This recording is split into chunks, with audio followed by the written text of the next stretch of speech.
자, 친구들 반갑습니다. 우리 지난 시간에는요, 고려에 대해서 공부하면서 후삼국의 통일 과정을 살펴보았습니다. 자, 왕건이라는 사람이 지방의 호족 출신이었는데, 네, 후 고구려를 궁예로부터 물려받아서 후 백제와 신라를 항복시키고 고려를 세웠다. 그리고 고려를 통치하기 위해서 이렇게, 그렇죠? 요런 뭐랄까요? 이런 제도를 펼쳐서 이렇게 고려라는 나라가 기틀을 잡게 됩니다. 자, 우리 오늘은요, 그 고려가 계속된 침입을 받게 되는데, 그 중에서 거란의 침입을 한번 살펴보도록 하겠습니다. 자, 거란이라는 나라는 우리나라 이렇게 있으면, 요 북쪽, 여기 만주 지역이죠. 만주 지역에서 약간 세력을 가지고 있었던 그런 민족들이고요. 뭐, 우리나라의 역사라고 보지는 않습니다. 네, 거란이라는 나라가 있고, 나중에는 여진이라는 나라가 있는데, 민족이 있고요. 나중에 나라를 세우게 되는데, 여진과 이 거란이라는 나라도 여기 중국 본토에까지 통일을 하게 되는 강력한 힘을 갖게 되는 민족이기도 해요. 그래서 나중에 계속 우리나라 역사에 나오는 부분이기 때문에 잘 살펴봤으면 좋겠습니다. 자, 거란으로부터 몇 차례 침입을 받냐면 하나, 둘, 세 차례 침입을 받게 돼요. 자, 1차 침입, 2차 침입, 3차 침입이 어떤 과정으로 이루어졌고 어떤 결과가 있었는지를 여러분들이 알게 되면 이번 시간 공부를 잘 정리했다고 생각할 수 있겠습니다. 고려는 거란의 계속된 침입을 어떻게 막아냈을까요? 입니다. 자, 배경을 한번 살펴보면요. 우리나라 이렇게 있고 고려는 한 요 정도 됩니다. 자, 이렇게 중국까지 이렇게 이어졌으면 그 당시에 10세기에 송이 중국을 통일했다고 합니다. 송나라라는 나라가 있고요. 자, 여기에 이렇게 거란이라는 나라가 만주를 차지하고 있고요. 약간 동쪽으로 가면 여진이라는 민족이 네, 이 부분을 차지하고 살고 있었습니다. 거란은 나중에 요 나라가 되고요. 여진은 나중에 금나라라는 나라가 되는데 뭐 요거까지는 나중에 한번 이야기 나눠보는 걸로 하고요. 자, 거란의 계속된 침입이 세 차례 있었습니다. 1차 침입을 먼저 보도록 할게요. 자, 거란이 중국 북쪽의 일대에서 성장하여 고려와 국경을 접하였습니다. 그런데 고려는 송과는 가깝게 지냈어요. 아, 고려는 송하고는 가깝게 지었어요. 가깝게.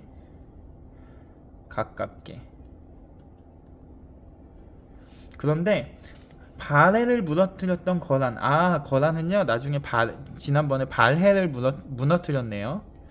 발해를 무너뜨림.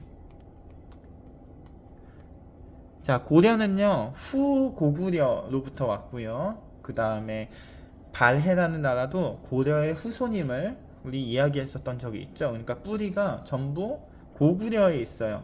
자, 그 중에 거란이 발해를 무너뜨렸기 때문에 거란하고는 사이가 감정이 안 좋았을 겁니다. 그래서 거란은 적처럼 대했어요. 아, 그렇구나. 송나라랑 가깝게 지냈고 거란하고는 적처럼 지냈습니다.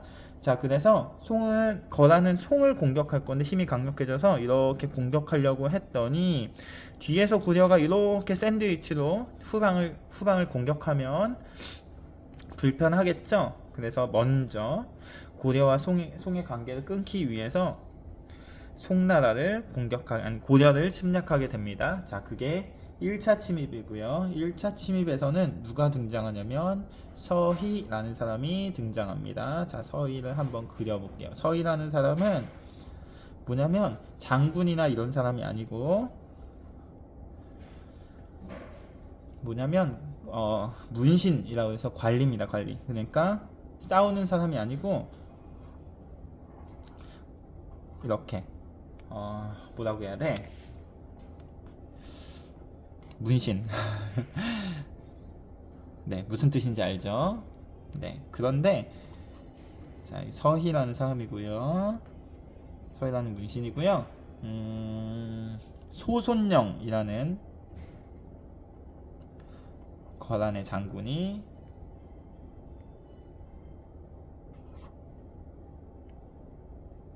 진하게 쳐들어왔어요. 장군이니까 막 이런 거 갑옷 같은 것도 이렇게 네, 소손령입니다. 갑옷도 입혀주겠어. 이렇게 쳐들어왔어요. 이 당시에 우리 거란보다 고려는 힘이 약했기 때문에 야, 땅을 내어주고 빨리 보내주자 라는 신하들이 그렇게 의견이 모아졌었습니다. 그런데 서희라는 사람이 나타나서 서희의 외교 담판이라는 게 하게 됩니다. 외교 담판은 뭐냐면 말로 설득을 했어요. 자, 뭐라 그랬냐면 그거는 여기 그림에 나와 있죠. 왜 우리 거란을 침범했냐? 우리는 고구려의 후손이다. 그래서 고려라고 한 거다. 왜 그러면 우리랑 가까이 살고 있으면서 왜 송나라만 교류를 하냐? 이걸 끊으러 온 거죠. 그래서 사실은 여기는 우리 땅인데 여진이 길을 막고 있어서 우리가 거란하고 교류를 못하는 거다. 그래서 여기 부분을 우리가 차지하게 될 거다라고 이제 말로 설득하게 됩니다. 자, 외교 담판에서 서희는요. 거란과의 교류를 약속하게 됩니다. 나는 거란과 교류하고 싶었어. 근데 그 길을 막고 있는 여진 때문에 못해 라고 이야기하는 겁니다. 요 지역이 뭐냐면 강동 육주고요. 자, 주는 약간 도시를 뜻해요. 강동 육주 어디에 있냐면 여기에 있어요. 여기 이렇게 6개 네, 지역을 차지하게 됩니다. 어떻게 차지하게 되냐? 여기는 원래 여진이 이렇게 가지고 있던 부분인데, 자, 거란이 여기를 눈 감아주면 우리가 차지할 동안 야, 우리 침략하려고 하는 거 아니야? 군대 보내서 해야 되겠다. 그게 아니고 거란이 눈 감아주면은 우리 고려가 여기를 차지해서 너네랑 거란이랑 교류할 거야 라고 약속을 하게 되고요. 그래서 1차 침입은 이렇게 우리가 버텨내게 됩니다. 아까도 얘기했듯이 1차 침입을 왔을 때 거란이 힘이 너무 강력하기 때문에 우리 땅을 떼어주고 빨리 항복하자, 그리고 빨리 돌아가게 하자 라고 사람들이 주장을 많이 했었는데요. 그거에 맞서서 서희라는 사람이 가서 우리는 너네랑 교류하고 싶어. 그런데 그러려면 우리가 강동 육주, 여진족이 차지하고 있던 이 부분을 우리가 차지해야 돼 라고 이야기하면서 1차 침입이 막아집니다. 자, 요 강동 육주는 매우 중요한 부분이기도 하고요. 그 중에서 가장 유명한 곳 여기죠. 귀주 대첩은 이따가 3차 침입 때 다시 나오게 돼요. 자, 그 이후에 거란은요 고려를 다시 침략하게 됩니다. 2차 침입이고요. 그래서 막 밀려나. 자, 송나라가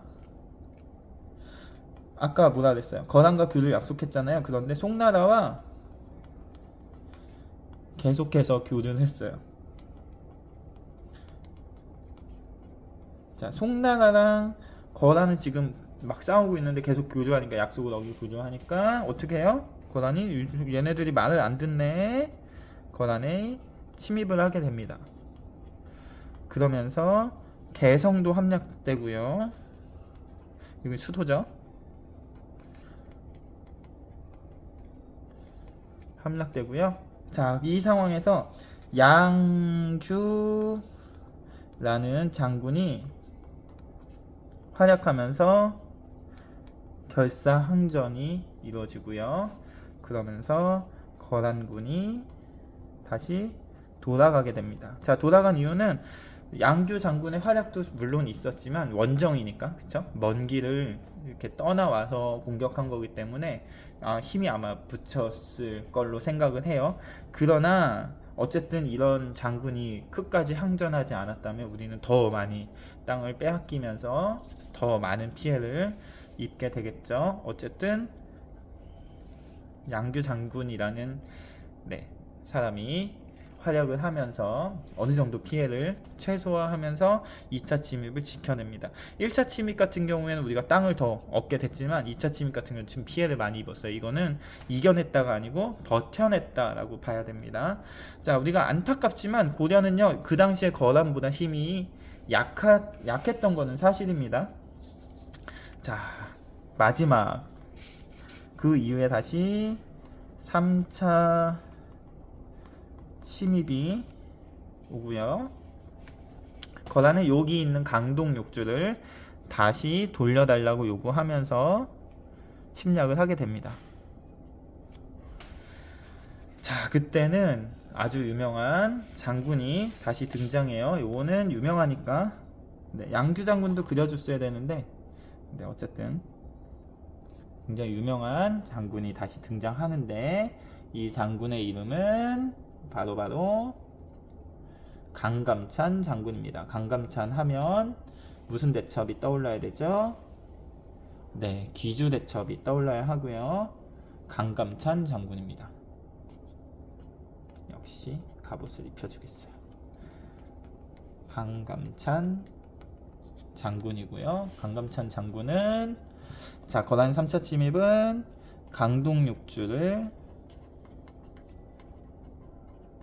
돌려달라는 거란의 요구고요.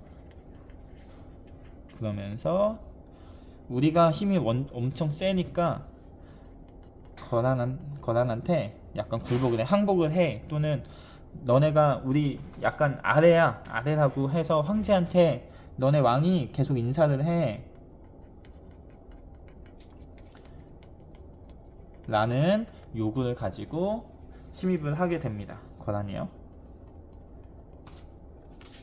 자, 그거에 맞서서 고려에서는요, 싫어! 거절을 하게 되죠. 자, 그러면서 3차 침입이 이루어졌고요. 이때는 강감찬 장군이요, 완벽하게 방어를 하게 됩니다. 자, 이때는 강감찬 장군의 방어. 근데 거란군이 퇴각할 때 여기에서 큰 거 나오죠. 귀주대첩이 일어납니다. 귀주대첩은 강을 이렇게 건너오게 계속 후퇴하다가 이렇게 한 번에 팍 공격했을 때 얘네가 놀라서 이렇게 퇴각하려는 거를 뚝을 막아놨다가 팍 터트려가지고 귀주에서 거의 대부분의 거란군이 목숨을 잃게 되는 그런 장군이죠. 그런 전투고요. 대첩이라는 말이 붙으면 굉장히 크게 이겼다는 전쟁이라고 우리가 할 수 있습니다. 자, 그래서 강감찬이 계속해서 방어를 하게 되고요. 거란군이 퇴각을 하게 되는데 계속 뒤로 후퇴하는 척하다가 이길 수 없다는 걸 알고 물러갈 때 귀주에서 공격해서 크게 승리하는 귀주대첩 1019년 이렇게 되었고요. 그 이후에 국경을 더욱 튼튼히 지키고자 압록강에서 동해안까지 천리장성을 쌓았습니다. 압록강에서 동해안까지 뭘 쌓게 돼요? 나중에 천리장성을 쌓게 됩니다. 자, 이렇게 해서 1차, 2차, 3차 3번에 걸쳐서 거란이 침입했던 것을 우리는 막아낼 수 있었습니다. 자, 한편 이쪽에 있던 여진족도요, 나중에 힘을 키워서 강동 육주를 차지할 때만 해도 우리가 여기를 이겨낼 수 있었는데요. 그 이후에 나중에 힘이 세진다고 했죠. 힘을 키워서 여진과의 다툼도 있게 되는데요. 자, 여진과의 다툼에서는 이 국경 지역을 윤관이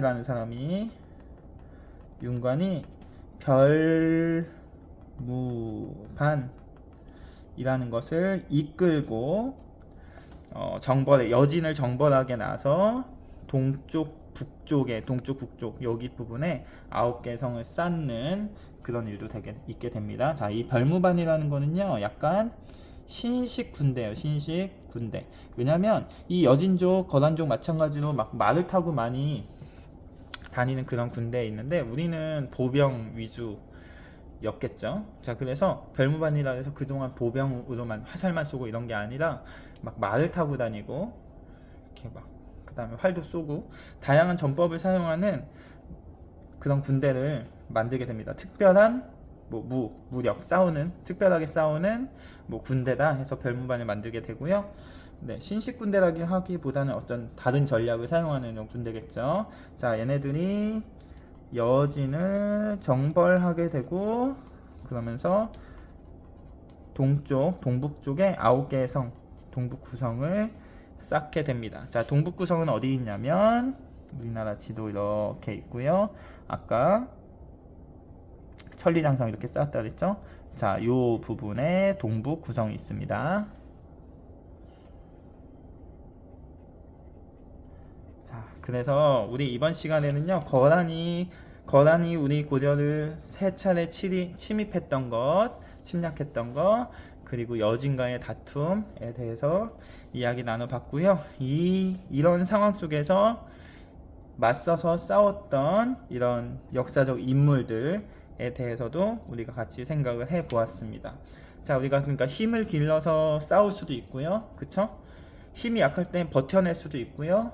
그리고 지혜를 모아서 이렇게 외교적으로 뭔가를 해결할 수도 있다라는 사실을 우리가 알 수 있을 것 같고요. 전체적으로 우리나라를 둘러싼 다른 나라의 관계에서 우리가 어떻게 행동했었는지를 잘 알고 있고 그에 대해서 여러분들이 앞으로 우리 동을 어떻게 행동해야 하는가 이런 부분들을 생각할 수 있는 그런 계기가 되는 시간이 되었으면 좋겠습니다. 자, 고려는 이렇게 해서 거란의 침입을 막게 됐고요. 또 여진과의 다툼에서는 윤관이라는 사람이 별무반을 만들어서 이렇게 동북 구성을 또 차지하게 됐고 쌓게 된다라고 이야기 나눠보았습니다. 자, 우린 다음 시간에 만나보도록 하겠습니다.